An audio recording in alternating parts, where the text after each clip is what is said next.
We're back at it with another music review, and for this one, I really struggled with what album I wanted to review next because there's so many albums I love, and I want to eventually cover all the albums that I love on this channel. So I had a rather difficult time picking and choosing. So I went with an album that makes complete sense, straight out of Compton. NWA is one of my favorite rap groups, and I can't be doing music reviews without talking about one of the most influential rap albums of all time. Before their album, gangster rap wasn't really mainstream. Ice-T, of course, was the kind of the originator. You know, it existed, but it wasn't popularized until NWA came along and moved the ship for hip hop and put West Coast on the map in terms of, you know, being recognized as, you know, hip hop. This record's influence cannot be undermined at all. It is the reason hip-hop went through its peak, through its glory days. This album paved the way for all that. But straight out of Compton, NWA's debut album came out in 1988. It was so polarizing because of its explicit lyrics and bringing what life is like in the hood to the forefront of music. Like I said, this is probably the most influential hip-hop album of all time. That probably can't be argued with. I mean, I'm sure it can be, but I think it's definitely up there. Now, onto the actual quality of this album. This album isn't too lengthy, only 13 tracks, starting this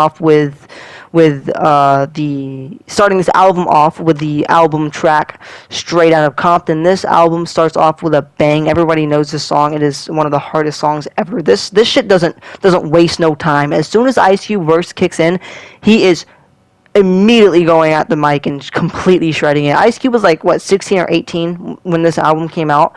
He proved that he was talented from the jump. Also, when you factor in that he wrote majority of the lyrics on this album, he is one of the most slept-on legends from the 90s, from the late 80s and early 90s, and onwards, honestly.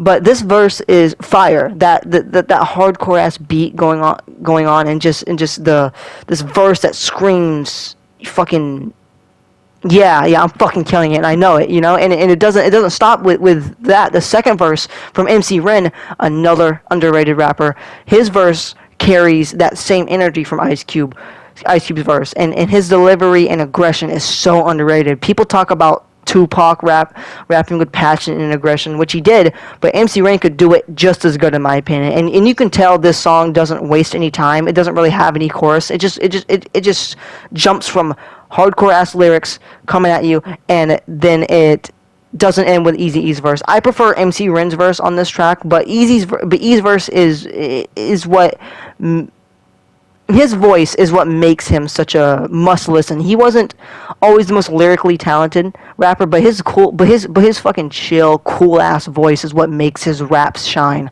Overall, this track is just a testosterone boosting dopamine hit of fucking hardcore ass fucking rap, really. And that basically sets the foundation of this album, and it is one of the best opening tracks ever to any album. Moving on to the most controversial track, Fuck the Police. Obviously, this track is important for highlighting and bringing the bullshit that people had to go through back then, and it makes it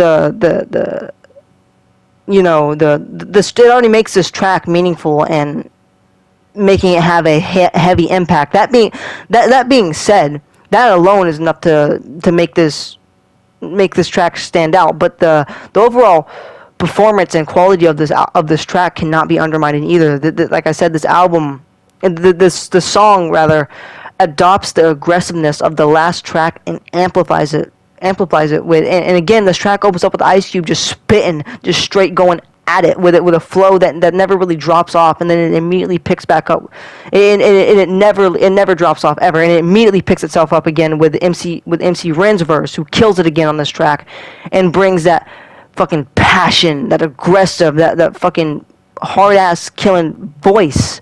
The hooks aren't nothing special, but they only last like 5 seconds tops. But the final verse from Eazy-E is my favorite verse. The track throughout the whole track, it honestly finds a way to balance Eazy-E's vibe of being laid back and chill, and also the passion of the last two verses, which is what makes E's verse my favorite. two bangers back to back, and that doesn't change. We have a three-peat with Gangster Gangster. Cube's flow is unmatched on this song. The instrumental again is like the last two songs, just fucking hard.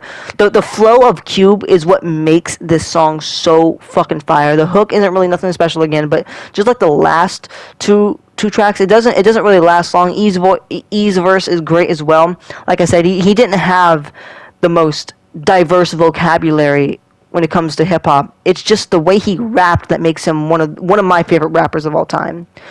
The transition from Ice Cube's verse to Eazy's verse is just fucking great. He kills it. His verse is just great. Moving on to another fire fucking song is If It Ain't Rough. If It Ain't Rough is my favorite track on the album so far. This song is fucking fire. The first track on the album that has an actual fire beat. The last three aren't terrible beats, but they're not. But they're not supposed to be the main focus of the song. But this track song actually, this track's beat actually has a very great beat. And MC Ren yet again proves that he is an underrated fucking rapper. He pretty much keeps the same energy throughout the whole song and just kills it with every verse that he spits. The flow is so fucking goddamn good, and just like the last one, the hooks aren't anything crazy, but it doesn't last long, and it immediately gets back to this catchy ass flow, and immediately, right after me saying that If It Ain't Rough is my favorite song on the album, it immediately gets dethroned by the best track on the album, Parental Discretion is Advised. This level of fire cannot be duplicated rarely. This track combines everything that I like about the last four tracks before it and combines them into one. First off, the beat is amazing. Secondly, the flow is smooth as butter and it never feels choppy or slow. The DOC kicks off this track, setting the tone of the entire song, pretty much just letting you know that, yeah, you're in for a fucking banger. You better prepare your fucking ass for it.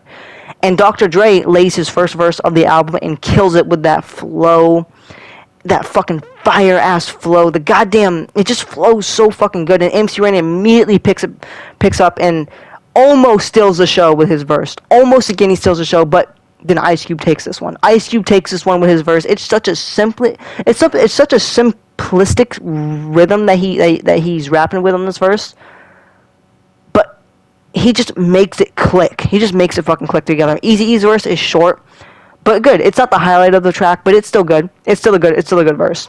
This is the best song on the fucking album, and I fucking love it. Overall, like I said, best song on the album without question. Moving on to the next song, 8 Ball. This song embodies why I fucking love Eazy-E's music. His verse is just a catchy, vibeable song that he brings to the table. That's all it is. That's really all it is. You know, the hook again is just whatever. The beat is nice. It's just Eazy-E's vibe that he brings on this song that carries it and makes it into a fucking vibe. Something like that is a mixed bag.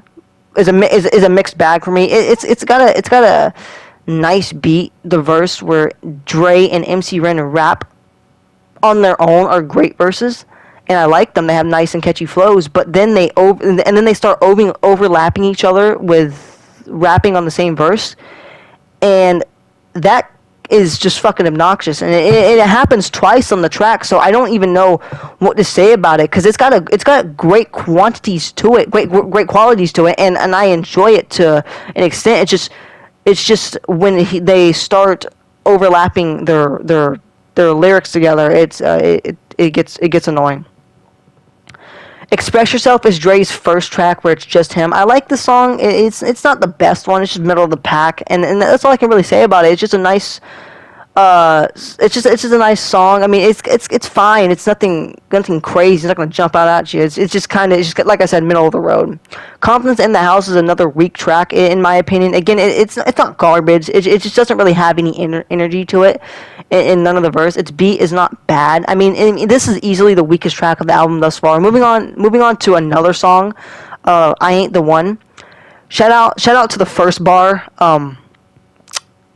I mean, we got some questionable bars in this song, but they're funny. But I mean, it's just a funny song. Overall, it's slow paced and it's got an interesting set of lyrics. Like I said, it's a decent listen on its first listen. It's not my favorite track, but it's not a bad one either. It's just kind of a gimmick ass song. It's a gimmick. I mean, meaning it's funny to listen to, but it's not something that you're going to want to listen to over and over again. Its replayable value is pretty much non-existent, but it isn't necessarily a bad song. But this album, this album thus far, it doesn't really have a bad song. There's just songs in there that I don't really fuck with, and they don't really resonate with me. But the next one is obviously Fire Dope Man. Everyone knows the song. If it's another hardcore ass song. It just pretty much has that hardcore nature of. That's very reminiscent of Straight Outta Compton and Fuck the Police. It's just got that hardcore ass rap feel, and I love it. The aggressiveness from Ice Cube is great, and E's verse is a great. Eazy-E's verse is a great parallel to Ice Cube's with his more chill and relaxed verse, where Dope Man is a great song. It's a great song. Moving on to Quiet on the Set. This song is simple. It's just a simple song. MC Ren just shredding the mic for 3 minutes, and I fucking love it. His delivery is great. This is one of the best songs on the album. It is just so underrated as well. I mean, it's like MC Ren in general is underrated, but like I said, even Ice Cube to a certain extent is underrated. But capping off the album with Something to Dance To, this song has a decent beat. It's just the flow of the song isn't the best, and to be honest, there isn't really much of a flow. I'm not particularly a fan of this one at all. This is definitely my least favorite song in the whole album. It just like I said, it just flows so weird, and it's at times it can be kind of obnoxious, especially near the end of the song. But all in all, this album is a great one. It is a crucial piece of music history. It paved the way for gangster rap after it, and it deserves all the praise it gets. It has 6 straight bangers on it, such as Parental Discretion is Advised, Fuck the Police, Straight Outta Compton, Gangster, 8 Ball. I mean, these tracks are straight heat, and it also has some hidden gems like If It Ain't Rough and Quiet on the Set. And there's no song on this album that I can say that is garbage, but there's just some that I don't really feel like, I don't really fuck with. Like Something to Dance To and Compton's in the House. But that being said, this is a very, very solid album, and I would give this album an 8.9 out of 10 easily.